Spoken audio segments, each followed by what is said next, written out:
Assalamualaikum warahmatullahi wabarakatuh. Perkenalkan, saya Niswatun Hasanah, NIM 19045087. Hari ini saya akan mempresentasikan sebuah materi mengenai kepemimpinan pendidikan. Kepemimpinan adalah sikap dan perilaku seseorang untuk mempengaruhi bawahannya agar mampu bekerja sama sehingga dapat bekerja lebih efektif dan efisien untuk mencapai produktivitas yang telah ditetapkan. Fungsi kepemimpinan. Yang pertama, sebagai penentu arah untuk mencapai tujuan yang ditetapkan.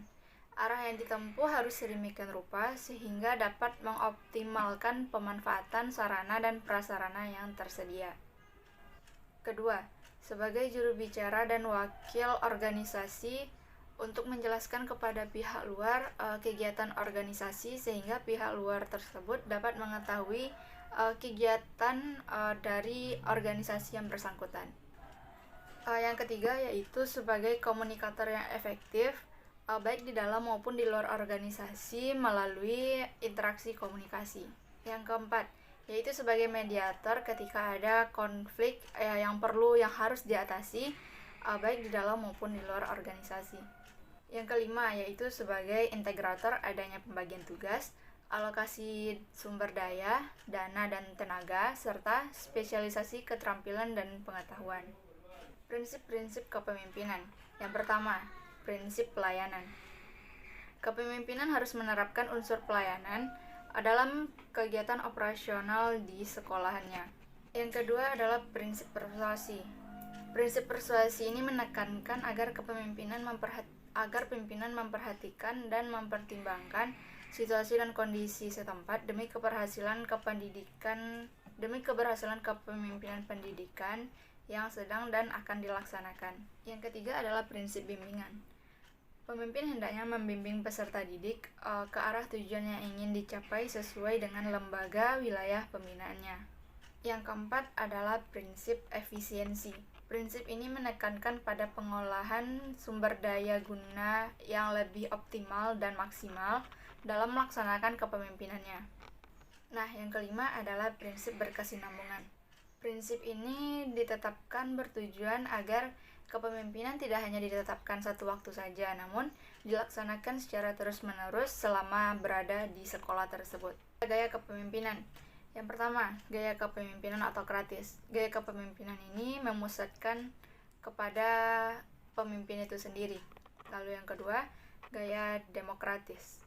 Pemimpin yang mampu mempengaruhi bawahannya agar mampu bekerja sama untuk mencapai tujuan yang telah ditetapkan. Lalu yang ketiga, gaya kepemimpinan delegatif. Pemimpin yang jarang memberikan arahan, pengambilan keputusan pun diserahkan kepada bawahan. Lalu yang keempat, gaya kepemimpinan birokratis.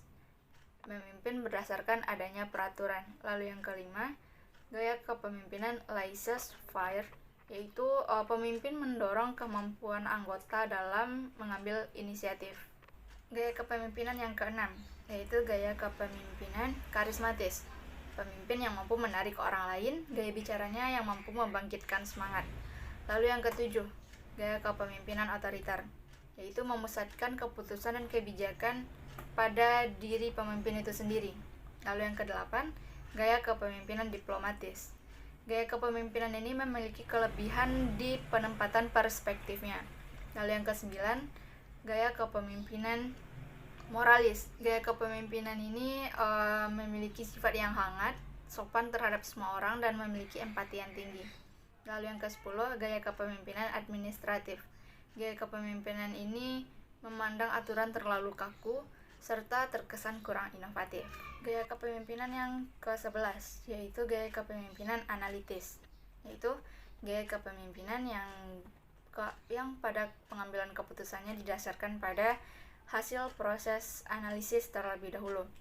Lalu yang ke-12 gaya kepemimpinan asertif, yaitu gaya kepemimpinan yang bersifat lebih agresif. Lalu yang ke-13 gaya kepemimpinan entrepreneur. Gaya kepemimpinan ini lebih memusatkan pada kekuasaan dan hasil akhir. Lalu yang ke-14, gaya kepemimpinan visioner. Gaya kepemimpinan ini lebih memusatkan kepada kerja dan usaha yang dilakukan bersama-sama. Lalu yang ke-15, gaya kepemimpinan situasional. Gaya kepemimpinan ini dilakukan berbeda-beda sesuai dengan situasi dan kondisi serta kesiapan para anggota kelompoknya. Lalu yang ke-16, gaya kepemimpinan militeristik. Gaya kepemimpinan ini pemimpin bertindak sebagai diktator terhadap para anggota kelompoknya atau para bawahannya. Nah, sekian materi presentasi saya hari ini mengenai kepemimpinan pendidikan. Jika ada yang salah dan kurang mohon dimaafkan. Assalamualaikum warahmatullahi wabarakatuh.